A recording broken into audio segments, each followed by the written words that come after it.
UPSC 2024च्या परीक्षेचा निकाल आज जाहीर झाला। मुलुंडची अंकिता पाटील देशात 303 क्रमांकावर आलेली आहे। अंकिता पाटीलनं देशात 303वा क्रमांक पटकावलेला आहे। प्रशासकीय सेवेची कौटुंबिक पार्श्वभूमी लाभलेल्या अंकिताचे वडील मुंबई आयटीओ मध्ये अतिरिक्त आयुक्त म्हणून कार्यरत आहेत। या यशाबद्दल अंकितावर कुटुंबीय आणि मित्र परिवाराकडून अभिनंदनाचा वर्षाव होतो।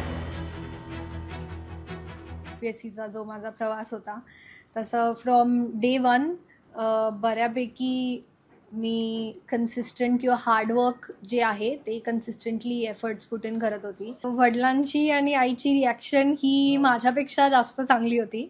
माझ्यापेक्षा जास्त ते खुश होते मला बघताना की माझं जे स्वप्न होतं किंवा जे टार्गेट होतं ते मी अचीव केलं आहे। तर तिने असंच उत्तरोत्तर प्रगती करत जावी आणि जो जुना महाराष्ट्रामधला आपला वारसा आहे स्त्रियांचा, मग त्या जिजाबाई असो, येसूबाई असो किंवा अलीकडच्या काळातल्या सुद्धा ज्या सगळ्या स्त्रिया वेगवेगळ्या क्षेत्रात आघाडीवर आहेत, तिथे तिने नाव करावे आणि आमच्या फॅमिलीमधून अशी एखादी मुलगी UPSCची एक्झाम पास होतीये ही आई म्हणून मला तरी खूप अभिमानाची गोष्ट आहे। निश्चितच एक अभिमानास्पद अशी गोष्ट आहे।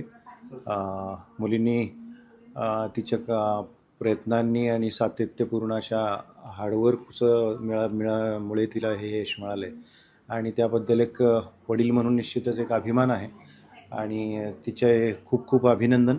तिच्या मेहनतीला हे फळ मिळालेले आहे। लोकशाही मराठी ऐका, पहा, जागरूक रहा।